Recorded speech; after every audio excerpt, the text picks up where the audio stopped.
Intellectually petty radio on your stereo. Don't compare us to anything, this a different scenario. We break records while we pushing the culture forward.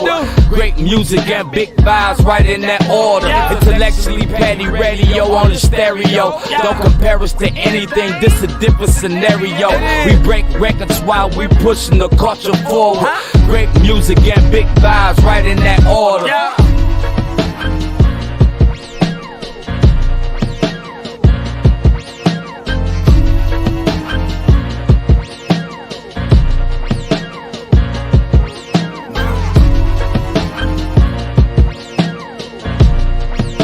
And you are now tuned into another episode of Intellectually Petty Radio, brought to you by M3S3 Clothing. Men make moves and suckers stand still. And as always, on the mighty Nerd DJs Radio Network.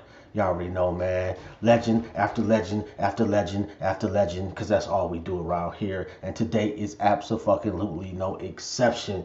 You ask anybody, especially in the city of Detroit, the fashion god is Ty Mopkins. And we just so happen to have lucked up and got the brother on the show. What's going on, man? How you doing? What up, though, man? How you feeling today? What up, though, man? I'm not feeling too good, to be quite honest. I'm sick as hell. What's wrong?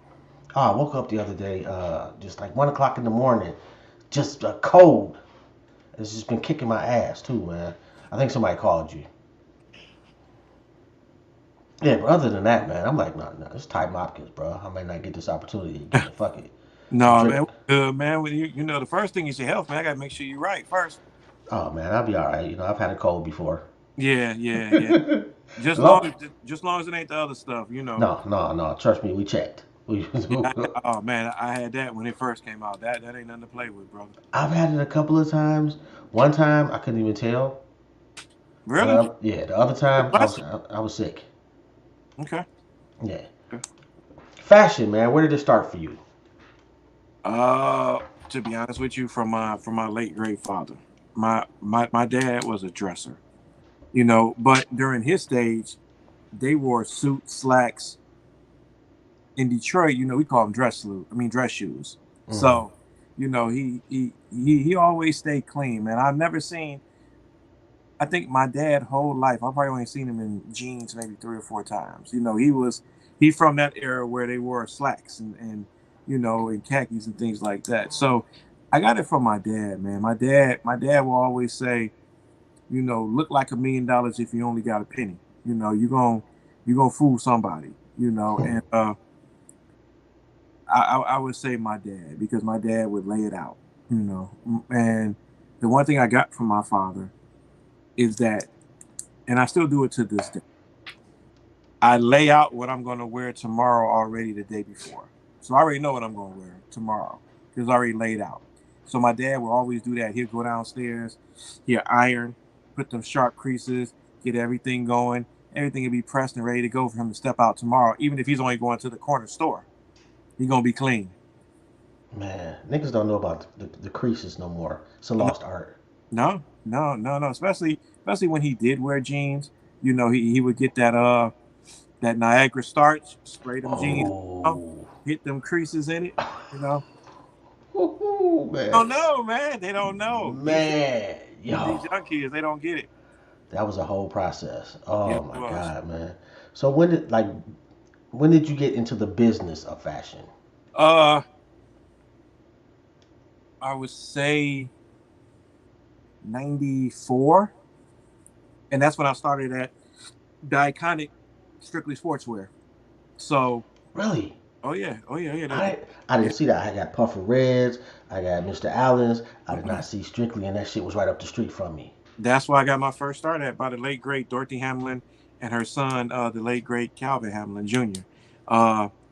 You know, they took a liking to me, and when I started at Strictly, I started the lowest you can go, like on you know, my first 6 months, I probably didn't even see the sales floor at Strictly Sportswear because I was out there cleaning outside, picking up weeds in the back, putting up shoes, doing stock, running all this other stuff. So I had to earn my way to get on the sales floor. And I appreciate that because that taught me the ins and outs on really how to run a business. Because, Miss Hamlet would always say, "I'm not gonna ask you to do nothing that I wouldn't do." Sometimes she'd be out there with me, doing the things like that. So I was there from '94 to '99. Yeah, so I learned the majority. I would say 40% of what I do now, because other places I went to, I've learned so much from. That I learned a lot from Strictly Sportswear. They gave me my first start. If it wasn't for the Hamlin family, it wouldn't be no Ty Mopkins. Yeah, that was definitely the first store that I can recall that was a clothing store that black people owned. Yeah. And even to this day. So you look at it now, and this is since this going on 40 years now of business. So I don't know if 7 Mile need to be renamed Strictly, because it's probably the longest, if not just black, but just business period on 7 Mile. I don't know. Teenies might get them a run for their money. Yeah, but I would, and no offense to them, but no business have meant a lot to the city of Detroit No, and 7 Mile like Strictly Sportswear has. I would agree with that. And I love the jaw sandwich at Teeny's. Been going there my whole life. Of course, Yeah. of She grew course. up on the west side? Yeah. Born and raised Grand River and Oakman area, Grand River, Illinois area, 12,000 block of Rose Lawn. Oh, okay. Yeah, because I grew up on 7 Mile in Southfield. Okay. So yeah. So you know Yeah. the neighborhood very well. Oh, yeah, yeah. You used to hit the hip hop shop, and then we go to Strictly. Yep. You Shout out know, Maurice Malone, and yeah. Maurice Malone is one of my mentors as well. So So underrated. yes, and I tell everybody, I when I get these accolades, because people always say the goat, this, fashion god, the king. I said, listen, if you talking the goat of Detroit, it's Maurice Malone, and Maurice Malone is here, and everybody else is down here, including myself, because he was the first to come out of here, Hmm. to do it and do it on a national impact. You know, I'm only doing what I'm doing because of people like Maurice Malone that came from the city of Detroit and never forgot where he came from. I mean, Maurice Malone, first person I've ever known, drove a Lamborghini from Detroit to Vegas to go to a trade show. So That's crazy. I got stories for days about Maurice Malone. He is the true icon, the goat. To if Put it like this, if you want to rate us, he's Michael and I'm Kobe. I'm not mad at either one of those. Yeah. I'm not mad. But he doesn't. I haven't seen him do interviews. Not to say that he hasn't. I've tried numerous times, and your man's just like, no.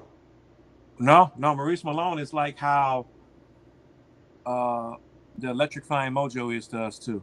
How nobody ever seen who the electrifying mojo was. I may be dating myself right now by saying electrifying mojo. You see my face, right, bruh? I'm just saying, no offense to that mojo, but it's only one mojo in Detroit. I feel you. That is And that facts. mojo flew the mothership.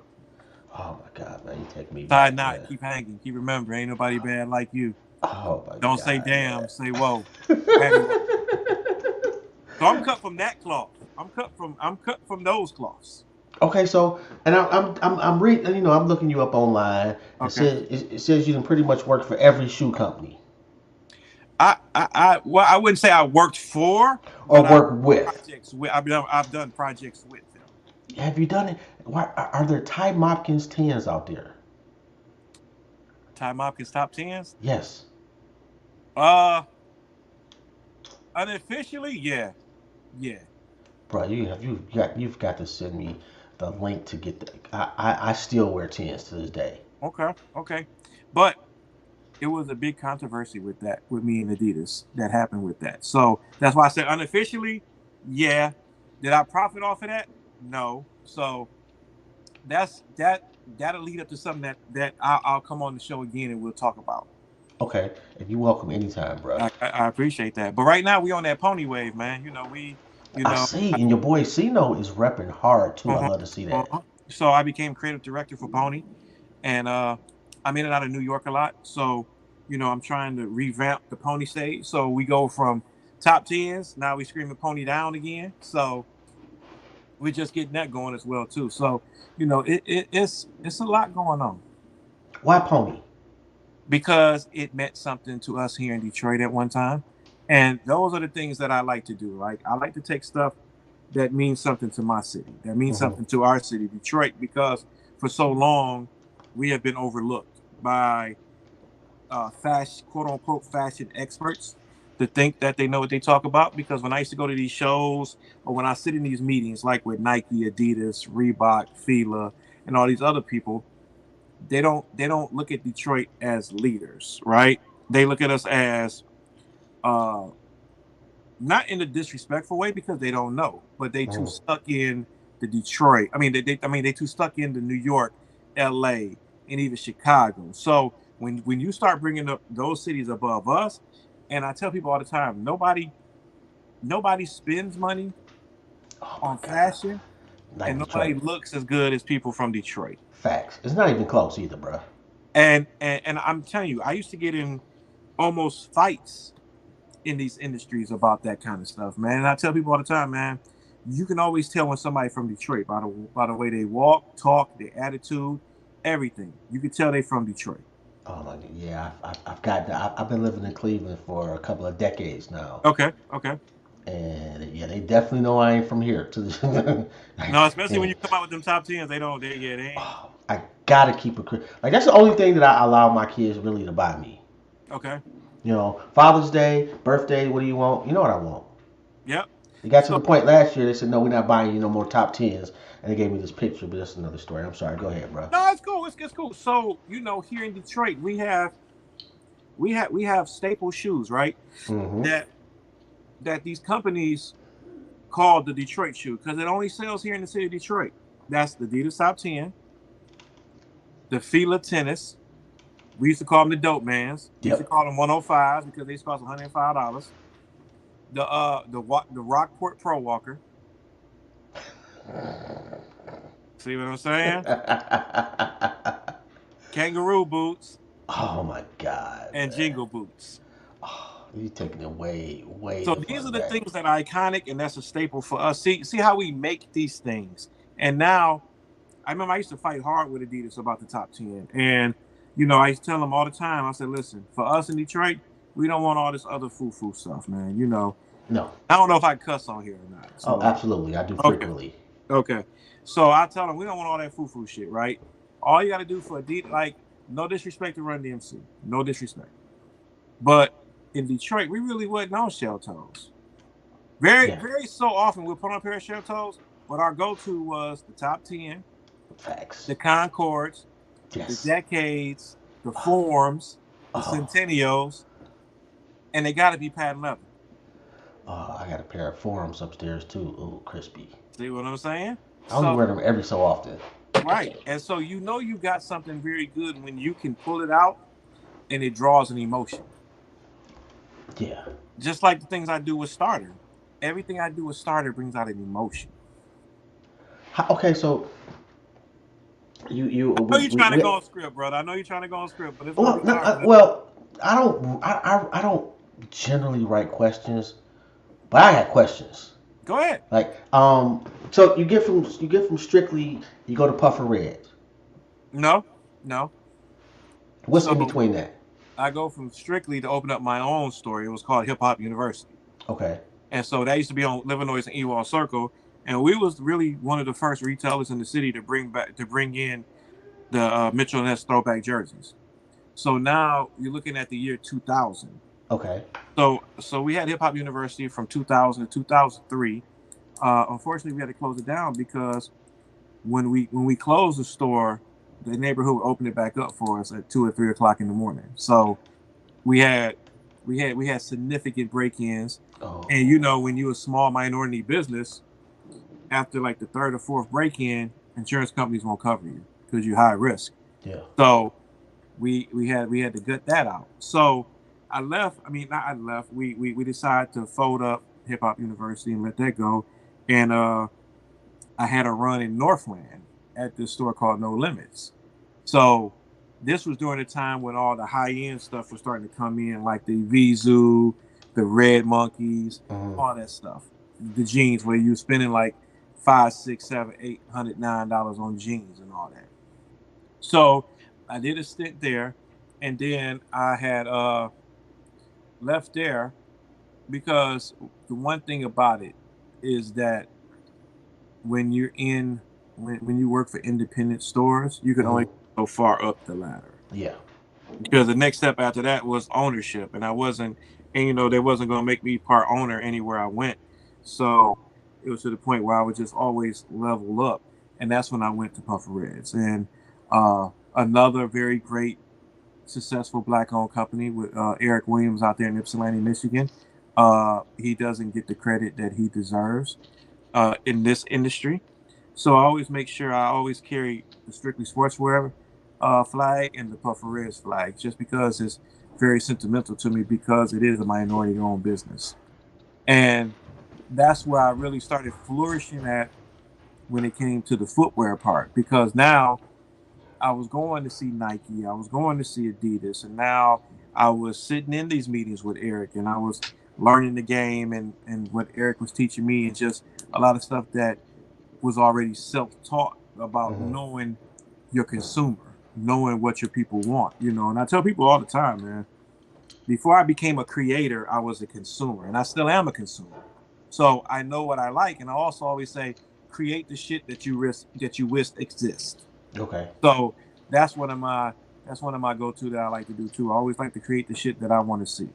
That's why a lot of shit comes so easy to me, is because of, one, I already done lived it. Two, I know what we want.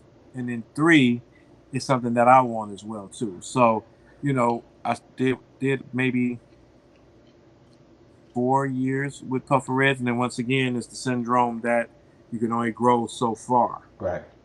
And then that's when actually I was recruited by Mr. Allen's. Like, Mr. Allen's tried to get me to come join them so many times, and I would tell them no, because of I didn't know they wanted to change over from what they was doing. Because for years, Mr. Allen's was always the 29 or 2 for $50 store. And I didn't want to be a part of that part, right? But no, let me tell you something. I would love to be a part of that, because I saw how much money that stuff used to make.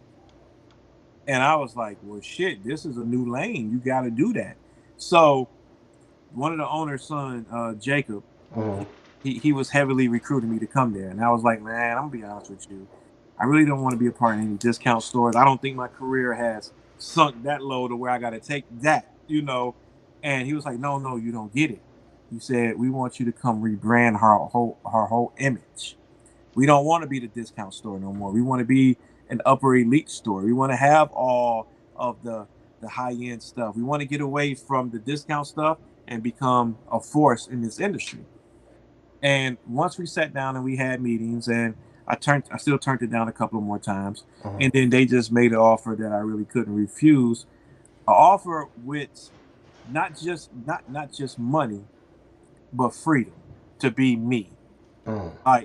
Like I knew, and it's not a knock against nobody else. It's just not, because when you own something, you got the right to say and do whatever the fuck you want to do, right? Facts. So with Mr. Allen's, I was able to create my own collection and sell it within Mr. Allen's, where it would become the Mopkins times Mr. Allen's stuff, whether it was shoes or starter or new era or things like that. And that's what I really wanted more than anything, because at this time I'm becoming more of a creative notable in the industry. Okay. Because I know what I'm talking about. Once again, I know what I'm talking about, and I know what we want to see. So that's when I started doing the starter collection. And then that right there is probably a 4-part story within itself on how it took off and how it's actually going today and how it's grew. And, I know you got questions, so I'm gonna let you say your question. No, bro, go ahead. Like this. I'll keep on, and you'll be like, well, damn, I did want to ask you this. I'm going. You know what? We could talk for 37 hours, and I'm gonna get off the phone and get off the computer and be like, damn, I should have asked this. Yeah, yeah. I'm gonna So always have that feeling. okay, so for the next couple of segments, let's just go off questions, and then just let me go. Um, Mama Soul, how did you pick her for that commercial? Well, you know what? Uh, I knew of her for a long time. Mm-hmm. First, I was a fan of hers. She's from Flint, so Detroit and Flint is like cousins. Yeah. And actually, the president of Starter is from Flint.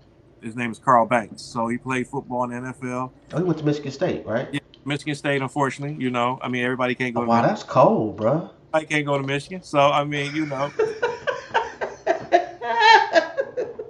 So went there, won 2 Super Bowls with the Giants, played along Lawrence Taylor, and like strictly sportswear, if it wasn't a Carl Banks, it wouldn't be a Todd Mopkins because he let me, once again, he let me be me. So met Mama Soul several times at different functions, especially with my brother Rick Williams, formerly of Burn Rubber, and he has his line called Distinct Flight. So he will always do these events, and Mama Soul would be there speaking, and so we just took a liking to each other. Real recognized real, and always kept in contact with her, always followed her and all that. And so when I started the campaign this year for Black History Month, right, Mm-hmm. I title of it is Till Victory Is Won. So it's about the Negro National Anthem, Lift Every Voice to Sing. Last year I did Tuskegee Airmen. So every year when I do these Black History collections, I try to tell a story that people can relate to that is just not just another red, black, and green jacket. This has a story tied to it. And even before the jacket came to production, and when I said Till Victory Is Won, Mm-hmm. I said only one person that I can tag to do this, and it was Mama Soul. And I called her, and I said, hey, I need a favor. I said, we're doing this Black History Month campaign, and I need you to be the face of it. And she was like, wow. She was blown away. And I got with the Pistons. I said, yo, whatever y'all got to do to make it happen, but I need Mama Soul to be the face of this. And one thing about me is that if I'm in position to see other people win, I'm gonna give them that position, because that's when you truly are great, when you're able to step away and let other people be in the lead of what you're doing. Yeah. So she did a phenomenal fucking she job killed it. too. It was like I don't know if we can be nominated for an Emmy for that, but I think we should be nominated for an Emmy with that. And all credit goes to her. Like I told her, I said, listen, I'm not going to tell you what to say because you know what to do. Just be you. And when she said it's frequency and fabric, and just the little shit that she was dropping, and when she was said it's more said than done and none, she just went crazy with it, where it was like, oh shit, this it. And it's interesting. Like that was like the cherry on top for me. Like I haven't, I done seen you with every fucking who's who in pictures all over the place. Right. And I'm like, I'll never get that guy on the show. When I seen that, yeah, I told Rita, I was like, we got to get him on the show. And she was like, oh, that's no problem. One phone call. So. But she's family though. That's family. So Rita's just so fucking dope, bro. Like she knows everybody. So yeah. But I tell people all the time, man. Hey, man, I'm the easiest person to approach, man. I'm just Ty. I'm just Ty. I run away from the attention that so many people seek, and I've always been that way. But when you got family that calls you, then I'm gonna be there. Yo, I haven't seen the hoodie you got on.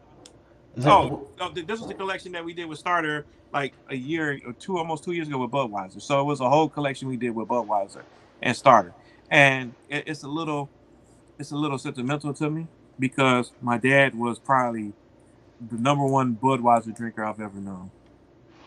Like that was his thing, Budweiser. For us to do that, and it actually came out the year he passed, so he never had a chance to see this, and I was excited. to actually see this because he would have wore it loud and proud, especially his Budweiser. Oh my Yeah, goodness.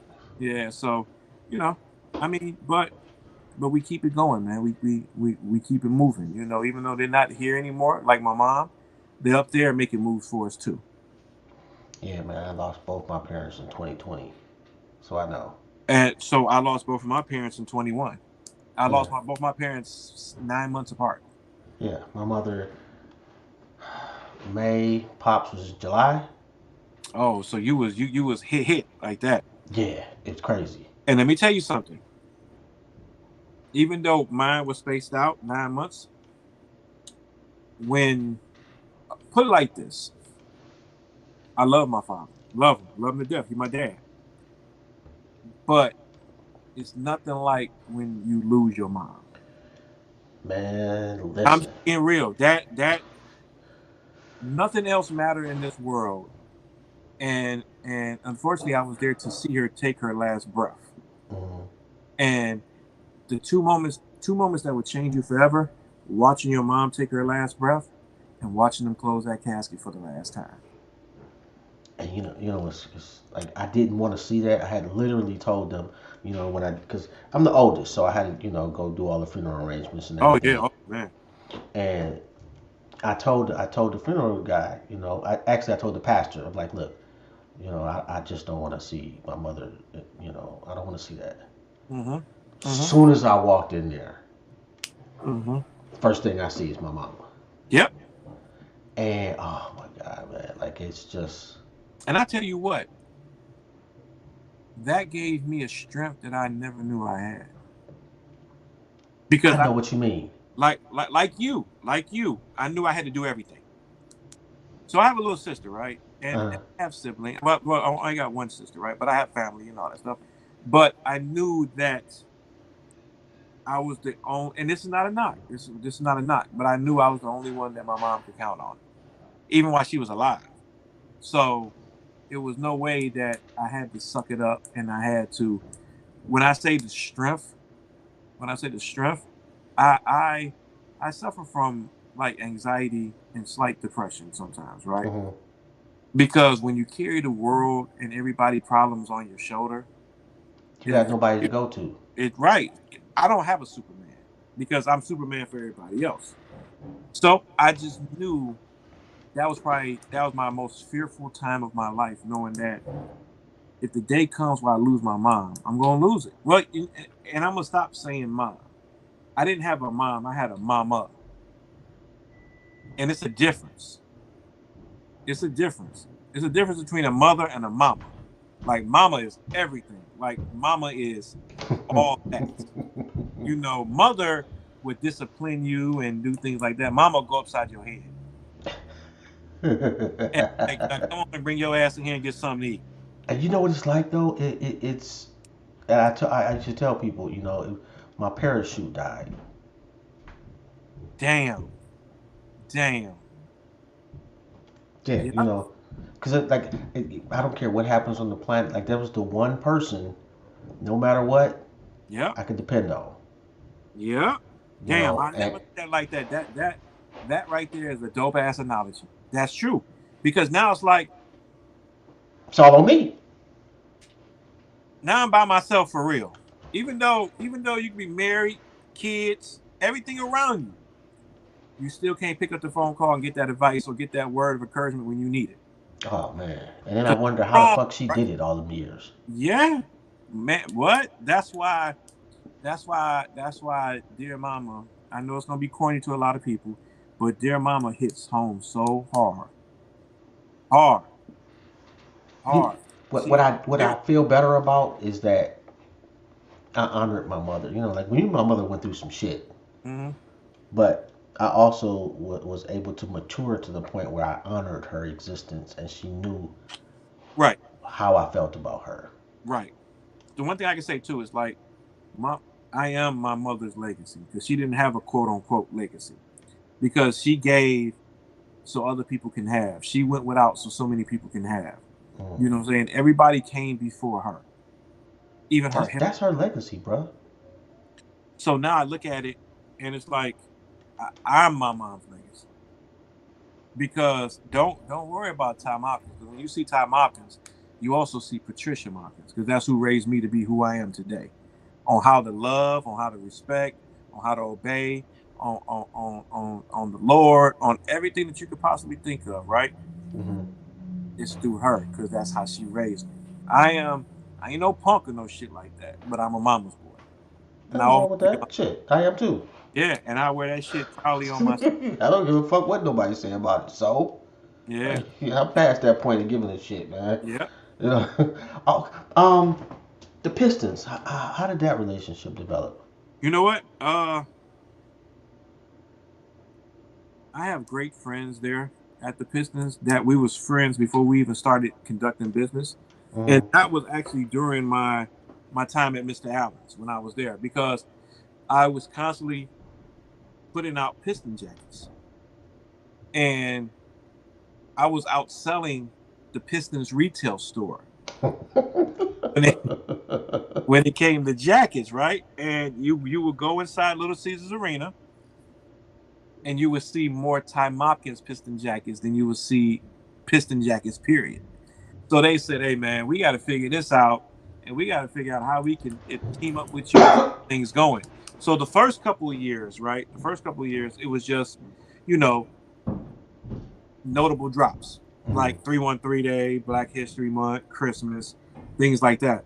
But this year, it took a significant role because they penciled me lead storyteller for the 1989 Pistons and the 2004 Pistons, because it's the 35th anniversary of the 89 Bad Boys, and it's the 20th anniversary of the '04 team. So they said, can you come up with something and tell a story and do it the Tom Hopkins way? And I was like, sure. They was like, well, what would you call this program? I was like, well, since it's the 35th anniversary of '89 and the 20th anniversary of the '04, let's call it 3520. And Hmm. they went crazy over it, and they loved it. So I released a series of jackets, and I host their podcast that they do this year called 3520, where we have talked to Isaiah Thomas, uh, Rick Mahorn, Lindsey Hunter, and we got a couple other guests that we got to talk to too, just so they could tell their story about that year when they won the championship. So if you go now to the Detroit Historical Museum, you'll see the jackets on full display for that 3520 museum. So, it's been a match. It's been a match made in heaven, because I like, if you a real Detroiter, you grew up loving the Pistons, Oh my especially god. that, especially that bad boy team and that going to work team. Oh man, that bad boy team, bro, was Yeah, everything. yeah. Isaiah Thomas could do no wrong in the city. Well, I'm lucky that he is one of my mentors, and I talked to Isaiah, and Oh my god, when man. It's fucking just, you gonna drop that name on me, okay? no, listen. Every time I see Zeke, I tell him, man, you just don't know, man. You just don't know, man. You raised us, man. Because he was the first person to give us a voice Man. as a city. Don't get me wrong, nothing against Barry, nothing against the people that came before then, But but Barry had a grit for the city. Barry I was just great at what he did, and Barry he just went home. he just wanted to play football. Yeah, Isaiah Isaiah, was one of us. and I tell him that all the time. I say, you raised us because you gave us a voice when everybody was talking about Chicago, LA, Boston, New York. He put us on the map where we got eyes on Detroit. And so, yeah, I tell Isaiah that he's probably the only one, because I'm not easily intimidated by anybody, right? I Mhm. don't. I'd have been around some everybody. You name them, I'd have been around them. But when Isaiah walked into the room, you sit up a little different. You talk a little different. So because that's the respect that he's the man. He don't ask for it, but that's the respect that he is given from us. Yo, what about Joe Dumars? Joe Dumars is a cool guy. Joe Dumars is cool. Joe is still quiet though. Joe is just a quiet assassin. Oh man, Joe Dumars used to give Jordan. I still hate Jordan to this day. Well, I know, and I tell people all the time that, and when I used to go, when I used to go to these Nike meetings in Chicago, Mm-hmm. they used to hate me because they knew I was about to talk shit about Michael Jordan. They knew it. They knew it was coming, right? I'd be like, y'all really should be thanking me because we raised Michael Jordan. We made him who he was because he was soft until he started playing against the bad boys. The bad Man, boys made him to who he was. So y'all really should be thanking us. really should. Starts talking shit. Oh man, we getting almost fist fights because they they love Michael Jordan in Chicago more than they love Isaiah, and Isaiah It's is from there. right, The right. disrespect. I know. The your collab with Skrill and Motu VJ. Mm-hmm. And I had Skrill on the show. Okay. Shout out to him. I had Mama Solo on the show too while we had it. Uh, but he was telling me about the collaboration a little bit, and that the coordinates on the bottle are where you were Well, I grew up raised. on the 12,000 block of Rose line. Whose idea was that? That was well, what we wanted to do, right, is come up with something that was gonna be different because I just didn't want another wine bottle. I wanted it to be a collector's item. So our partner in Motu VJ, his name is Willie the Kid, Mm-hmm. and he's from Grand Rapids. He's a national known artist. He came up with that. So when he put that on the bottle, we looked at it. We was like, damn, this is actually dope. So I would say that. So I would say that was Willie the Kid. How do I get a bottle? I got you. Where do I buy it from? I got you. Oh man, if you're gonna send me some shit, I want some starter shit, bro. Hey, Like the red, black, and green shit. Oh my god, bro. Do you get any pushback for that? no, why? Well, because it's corporate America and red, black, and green. No. If anything, we need to push it more. I fuck with the bomber jacket. The one we did last year for the Tuskegee Airmen. Yo, that was crazy right there. Yes. So I'm glad you asked that question, right?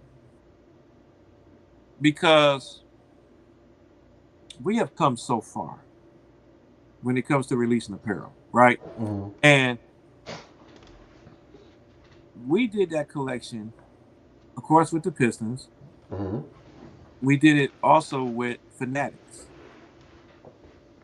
And this was the second year that the NHL requested that they wanted it this year. I'm going to say that again. I'm surprised by that. I'm going to say it again. The NHL requested that they be a part of this. That's how crazy. That's the same look I had. Although, just side note, I went to a Red Wings game when I was in middle school, maybe. Mm-hmm. To this day, most exciting sporting event I've ever been to. Shit was lit. Listen, I tell people all the time, if you haven't been to a Detroit Red Wings game, you're missing out. I can't speak on no other city. And I've been to a hockey game. I've been to Las Vegas Golden Knights. That is dope. I've been to, of course, the Rangers in New York.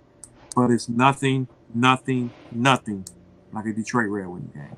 It's probably the greatest sports experiment I've ever had, experience I've had since a couple of weeks ago when I was at the line, when I was at Ford Field when we won the home playoff game against the Buccaneers. I had chills when I tell you that I've never experienced nothing like that in my life. Like we was so there. fucking, man. I know. That's okay. That's all right. I couldn't even watch the Super Bowl, man. I'm at work. They're like, well, who you want to? I don't give a fuck, man. I hope they both lose. Just get away from me. Yeah. Because I just didn't envision, like, getting that close. Let alone the possibility. I've given up hope. My team is just going to be trash the rest of my life. Hey, we got championships in every other sport. I'm cool with that. And that's why it meant so much, right? Because Oh my God, man. 1/2 away from going to the Super Bowl. So, yeah. And I feel bad for Coach. Because You know what? I'm not mad at him. because I'm not mad at him. I feel bad for him. that's what got us here. Everybody can coach from the couch. Yeah. Everybody can coach from the couch, but that I wasn't mad because that the way he played is what got us to where we're at now. Because check this out: if Josh Reynolds would have caught the ball, he would have been Dan Campbell would have been a hero. Now, you know what it is though. At the end of the first half, Uh-huh. when they went for that field goal, I know. he wanted to go for it, Yep. and I think that fucked with him the rest Yep. of the game. Yep. Yep. And because I remember, I'm sitting at home and I'm like, "Oh, we got a lead." They like, "Oh yeah, y'all gonna win. This is good." I literally said we need to be up by 21. Yeah, because it's still the Lions. Even Yeah. though it's the new Lions, like when it went to halftime, I was like, oh my God, I hope we don't lose our momentum.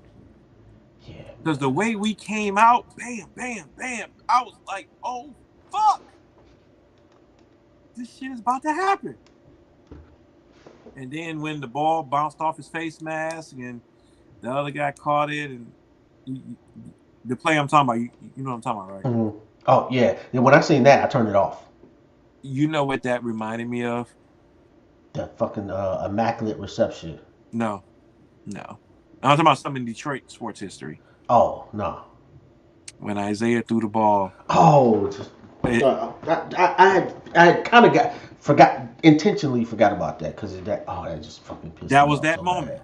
That was that moment. And I was just like, yeah. Yeah. So was I mad? No. Was I hurt? Yes. I wasn't mad. Yeah. I think I think we mourn together as a city. I'm still mourning. I mean, I'm proud I'm able to talk about Yo, what is it like being able to dictate what people gonna wear? it. It's a blessing. And I won't say dictate. I won't say that. I every time put it like this. I just play off of what I know can give you goosebumps. Because even though the okay, perfect example is the Detroit Lions, right? Perfect Mm-hmm. example. Perfect example. Look at all the years we were bad. And I would still sell out the Lions jackets. Because one thing, and this is a tip for anybody who's watching this and want to get into sports license and all that, Mm-hmm. when you become creative with this stuff, right? You gotta come out with some of the dopest shit because 9 times out of 10, maybe 60 we wearing it for the team, but the other 40% we wearing it to represent the city. Yeah. Because I would go the opposite with that too. yeah, but you gotta think about this. I was selling out of Red Wing stuff, and you couldn't even tell me the average person who was buying a jacket didn't even probably knew one player. The only player they probably know was Steve Eiserman. But they couldn't tell you anything about hockey, but it represented the city. Yeah. That's why that Detroit Tiger hat is so iconic. Because they can't even tell you 90% of the roster. All they know is that old English D, the D that That's represents. all that count. I can name one. I can't name one person on the Tigers. Right. I've been to the stadium. Mm-hmm. The new stadium's dope, by the way. Yeah. It's not a bad seat in the house. No, not at all. But I still had no clue what was going on. But you know you're gonna wear your Tiger hat.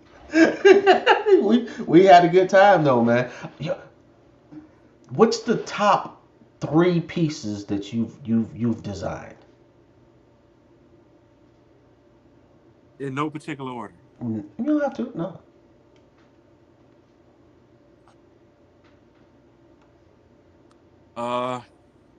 Damn, that's a good ass question. Nobody's ever asked me that. I try to at least get one good question in. No, nobody. Damn. Because everything I do is out of the emotion. So they all, and you know what? I ain't gonna take the sucker route. Like, oh, they all mean something to me. All of them. Okay. In no particular order, right? No particular order. The very first Detroit Lions starter jacket I did with Mr. Allen's because it was the first. Okay. That's always going to be number one. Number two is going to be the 1968 World Series Detroit Tiger jacket I did, because I did it to pay homage to one of my Detroit sports heroes, Mr. Willie Horton. And he embraced it. And I actually got it hung up, signed in the man cave, framed and all that. So that meant something to me just on how I feel about Mr. Willie Horton. Mm-hmm. As not only an athlete, but as an activist for the city of Detroit. And if you don't know about his story and what he did in the '67 riots, you Google it and look at it. I actually have been to his house. Yeah, In yeah. high school, I went out once with what's his daughter. Yeah. Okay. Didn't work out. And one of my heroes. And the last one, since I got to pick three, I would say when I was young, my first ever starter jacket was a Philadelphia 76ers starter jacket, because Dr. J was one of my heroes too.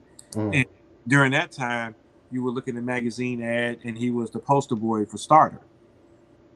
And I always wanted a Philadelphia 76er jacket because during our age, who didn't idolize Dr. J? So I remember going up the street to this store. Back in those days, they called them flea markets. Yeah. I went to Juno's, right? On Grand And we went up there to get something. I don't know. I probably got a name belt buckle or something like that. So me and my boy Deshaun, and he had on a cold-ass California Angel zip-up jacket, starter jacket. And growing up in Detroit, when somebody walk up on you, the three words you normally would hear was "What up, though?" But the three words you don't want to hear is check it in.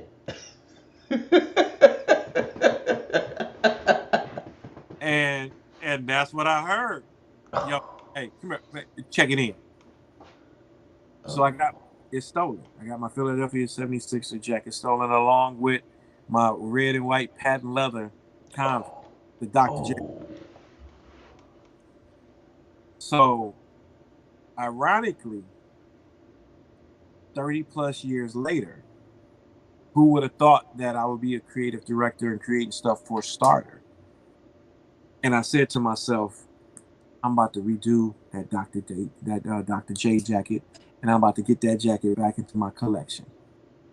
And that right there will probably be one of my favorite items ever, because something that got stolen from me, off me, 30 years later, I was able to recreate it again and put it out and sell it with the story that I called it the Check It In jacket. That's what we called it the Check It In jacket.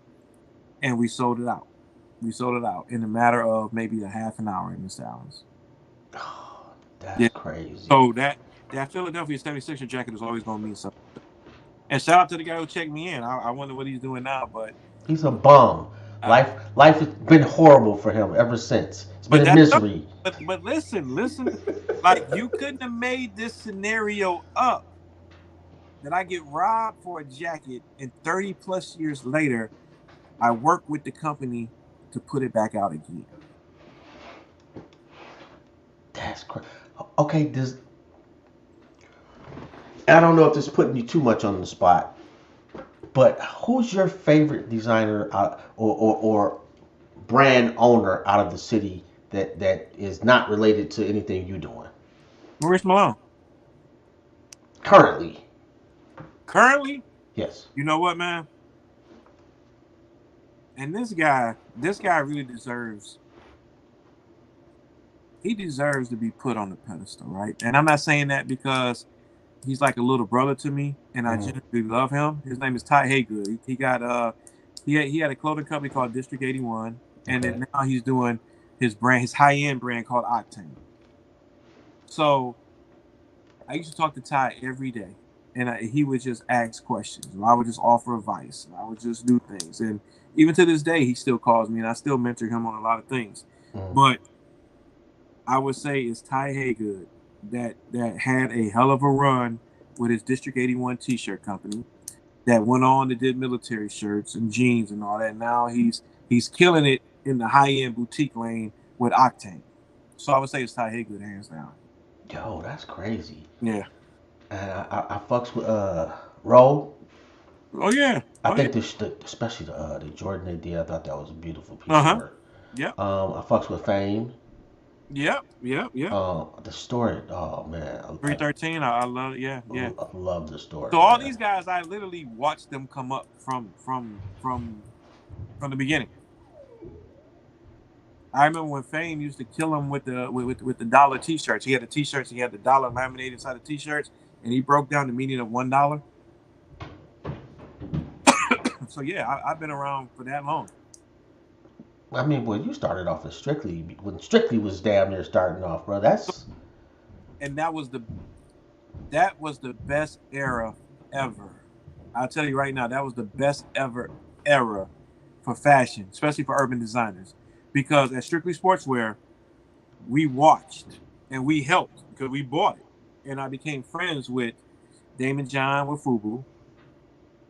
Of course, Maurice Malone. One of my mentors is Carl Kanai. What's he doing now? Carl Kanai is still killing them. He's killing them overseas. He has a huge following overseas. He still does millions, hundreds of millions of dollars overseas. And then also we came in the beginning stages of Pele Pele. A lot of people don't know Pele Pele was started here in Detroit by Mark Buchanan. And they could do no wrong when they came out. Mark Buchanan went to Cooley High. I did not know that. Yeah, went to Cooley High.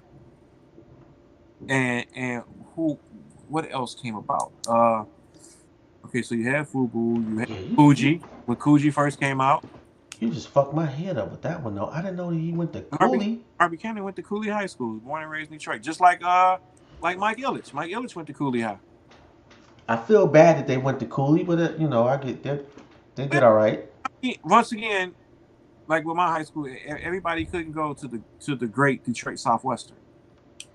Bro, nobody wanted to go there. Listen, we gotta stop, man. That's the greatest high school of all time. Come on, man. Everybody in the city knows it's Ford. You mean Ref Ford or no? Stop it, man. It's disrespectful. You know what Ford I'm talking about. Henry Ford. Oh, y'all had the fudgesicle colors. That's all right. That's cool though. Yeah, I mean, we had money too. Henry Ford was a good option if you got kicked out of Redford or. Yeah, Southwest was a good option if you was on the run. Nobody finds you over there. Listen, I don't think nobody has alumni like us. We go anywhere from Jalen Rose to Big Meech. Oh, yeah. Yeah. Yeah. How did you end up meeting Sino? When I was working at Northland, Sino was this young cat that was just started rapping, and he would always come in and buy stuff. Like he was like, "Yo, man, I want you to dress me. I know about you. You know, I want to make sure I got all the new shit first. And so we built a tight relationship. Like that's one of my brothers. You know, that's my guy. You know, him and his little brother Manny Harris, that went to Redford. You know, I mean, yeah, I've been knowing Sino almost 20 years now. Yeah. Yo, and what they are doing over there. Oh my God. And watch out for his son. The kid at Renaissance? Huh? Yeah. That's the kid at Renaissance, right? His son gonna be a beast, dog. He gonna be just like his Uncle Manny. Listen, watch out for little Alfonso. He gonna be killing it.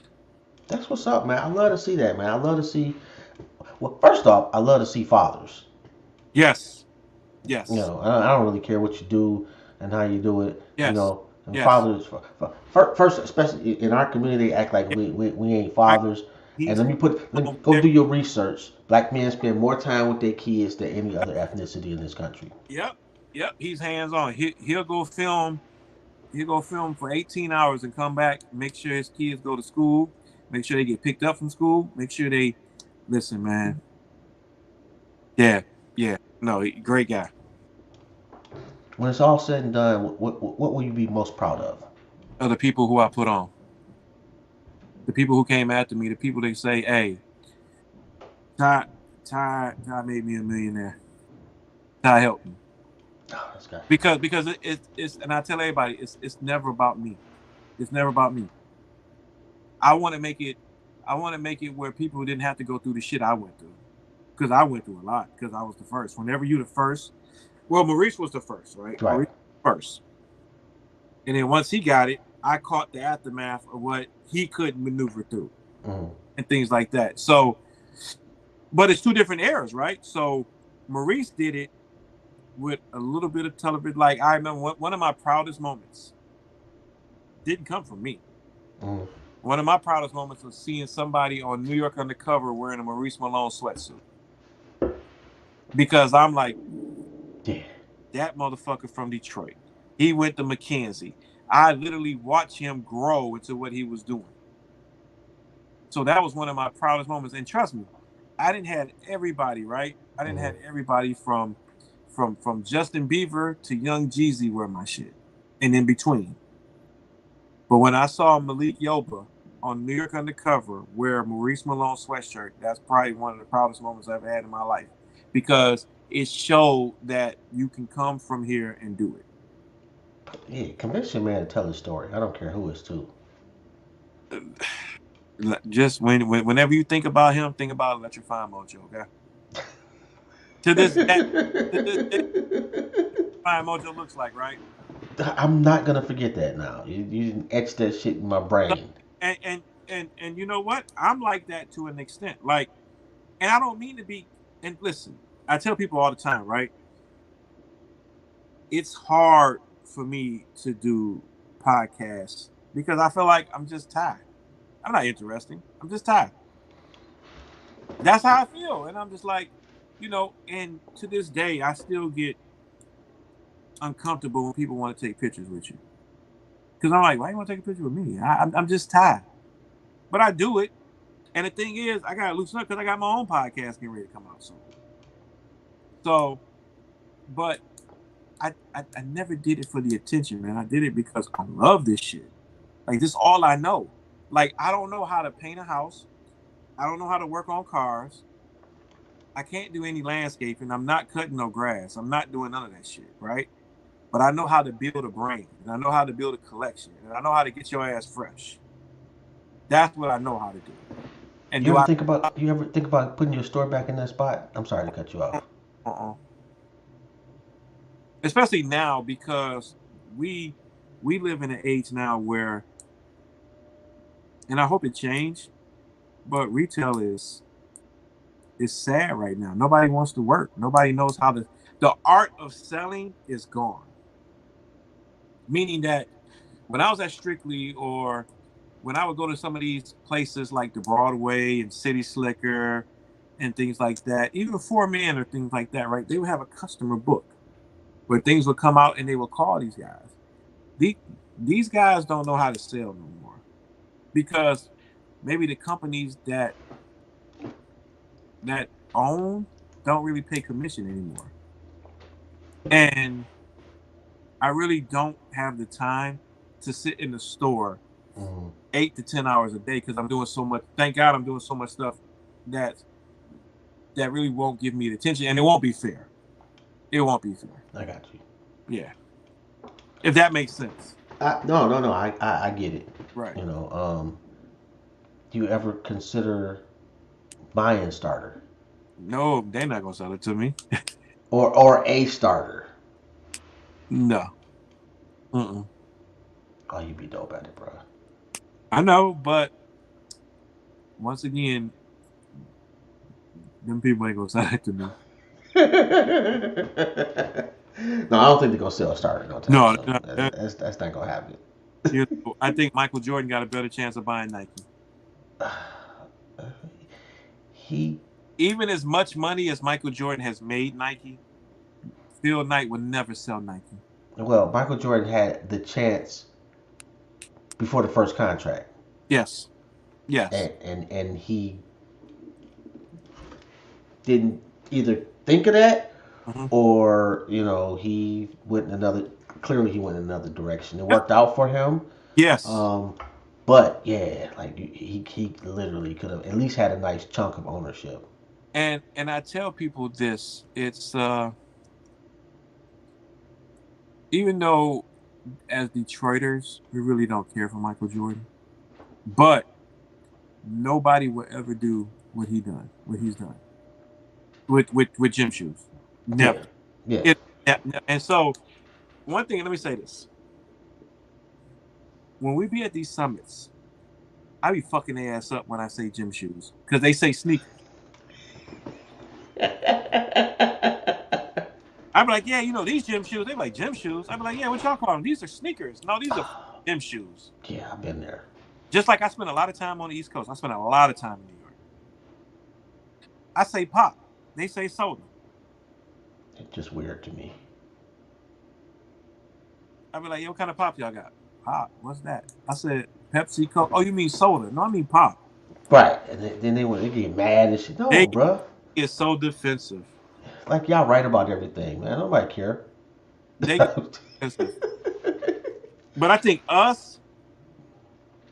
I think pop is a Midwest thing because they say it in Chicago, they say it in Indianapolis, they say it in Milwaukee.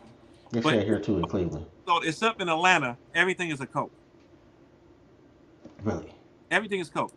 Let me get a Coke. Let me get a Coke. Let me get a Coke. You know what they call Kentucky Fried here? Kenny Kings. Apparently, Kenny Kings. They call them Kenny Kings. Apparently, it was some guy named Kenny King back in the day that owned so many of them that they identified Kentucky Fried Chicken with him more than the Colonel.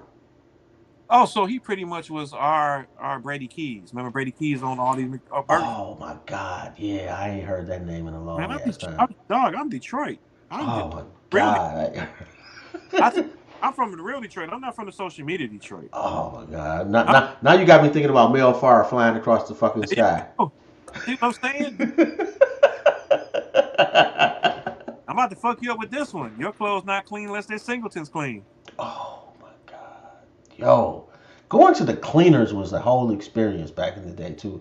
Yes. LaVon Hawkins. I don't. LaVon Hawkins, yeah, oh yeah. Who is that? I don't remember LaVon Hawkins. He had all the Pizza Huts. Oh, okay. He had the Pizza Huts. But no, like you said, man, listen. We used to, nobody would ever outdress us or outclean us. We are in the beauty salon, barbershop. Nothing would ever beat the Easter hair shows at the State Theater. Listening to the radio with the DJs, Marvelous Marv, you going out in the club, you the first 100. Club Inferno. Shout out to all the girls with the burgundy hair. Man, I still remember going to the dancery. Mm-hmm. Like, the fact I went down there, man, shows you how little my intelligence was at the time. How about if you branch it off and you went to the motorcycle clubs? You went to the Outcasts. Yeah, that was an experience right there, bro. That if you was a boy, you became a man that night. Man, that was a fucking experience right there. Right around the block from where I grew up at, we had the Sons of Zodiac. We had the Zodiacs. Yo, I had Drunken Mass on the show. Uh-huh. And because I remember him and my cousin used to date. Okay. But I didn't remember. I was telling him the story about how we went to this after hours, and the boy got shot up. And he was like, "Yeah, I was there." Mm-hmm. And me and your cousin we had to go in the basement because she was pregnant at the time. Oh my God, man! I'm telling you, man, it's a big city but a small world. It's no place like this city, man. Oh my God. No place. Have I had opportunity? And I tell people all the time, have I had opportunities to leave this place? Yeah, but I'll never leave Detroit because Detroit never left me. I didn't have a choice, man, because I was making just really horrible life decisions. No, hey, I understand, but like I tell people, I would never leave Detroit because Detroit has never left me. Meaning that they have supported everything I've ever done because I come off real and organic. You do, bro. And that's the one thing about Detroit now. If you real, they got you. But if you start getting on that bullshit, they ain't afraid to call you out neither. They're gonna let you know in 2.2 seconds. Nope, I got you. Yo, if anybody wants to get in contact with you, how they go about doing that? Well, I'm everywhere. Instagram, LinkedIn, Facebook at TYMOPKINS. I still think I got my Black Planet page up. I mean, Check him out on MySpace. America Online, all that shit. No, Oh my god. paper number is such such such. I got you. Oh, and I still got a beeper over there sitting over For there. real? Yes. A Ram one? I don't even remember what brand it is. I just keep it just cause. So you grew up on 7 Mile Southfield, so you probably went to Progressive Pages, huh? Yeah. Yeah. Shout out, rest in peace, Ramon, good guy. Yeah, man. It was man, it was a beautiful experience. I still remember, green grass and like going to 7 Mile Southfield now, man. It should look like a bomb dropped on it, man. It's I know. just And heartbreaking. and that Church of Chicken still standing. My mother used to work there when they first opened up. Hmm? Cause it used to be a fruit Yep. market right on the corner Yep. on the other side of Southfield. Yep. Oh my god! And every summer, some kid would get hit. This little what was that on Vassar? Little bridge. Right there on the service drive. Yep, right there. Yep. Every summer, a kid be ride their bike down that thing. Bam! And then you as a kid, you couldn't wait to get grown up to go inside page one, huh? Oh my god, man! And not really, cause once when I started driving, Uh-huh. we started. The city got way smaller. Oh, And I got my license at 16, so it was out. So I started. We started hitting spots. Detroit was big, but it was very small. Oh my God. Anyway, man, I'm gonna let you go, man. I know you got shit to do. I appreciate Um, it, brother. We gotta do so- part two, man. Let's set up part two. absolutely, man. This was absolutely Because beautiful conversation, bro. even scratch the surface of this industry and the shit I've been through and what I've done. Well, that was the intent, but man, we got to talking, and man, it just morphed into just a beautiful ass conversation. No, I got you. And hey, all it's gonna do is set up a part two. I'm with you. Just let me know whenever you need me. Yeah, yo, the starter jackets and shit. Do we just go to starter? Starter.com or Foot Locker or Fanatics. Okay, got you. All right, appreciate you, bro. You I- have a good one, man. It's been an honor, Hey. and we'll definitely set up part 2. Let's do part 2 and 3 and 4. Hey, you can come on weekly if you want to, bro. It's up to you. We're gonna Yeah. talk. I got you. All right, no doubt, bro. All You right. have a good one. Peace. Yeah. Yo, man, come on, man. Ty fucking Mopkins. Yeah. Look, bro. I don't know about you, man, but like when I say legends, man, I don't be fucking around with y'all, man. And it doesn't get any more legendary than Ty Mopkins. Look him up if you have to. Anyway, this has been Jobs. It's another episode of Intellectually Petty Radio. Man, Jesus Christ, I had like probably 15, 20 other questions. Anyway, next Thursday, I know you're not going to believe this. We got 3 shows on Thursday. Blame me. But we got Head Crack coming on at 3:30. Millionaire Joe coming on at 5. And Biff Lawson has been doing this thing, man, producing TV shows. Oh, your boy is about to be the next one. Anyway, I'm out of here. I don't feel all that hot. That helped though. That really did. Beautiful conversation. Yo, shout out to the Connected Experience, man. And come on, King Ron, man, you already know, bro. We already locked in, man. On that note, don't forget to like, subscribe, and share the show. And I'm out.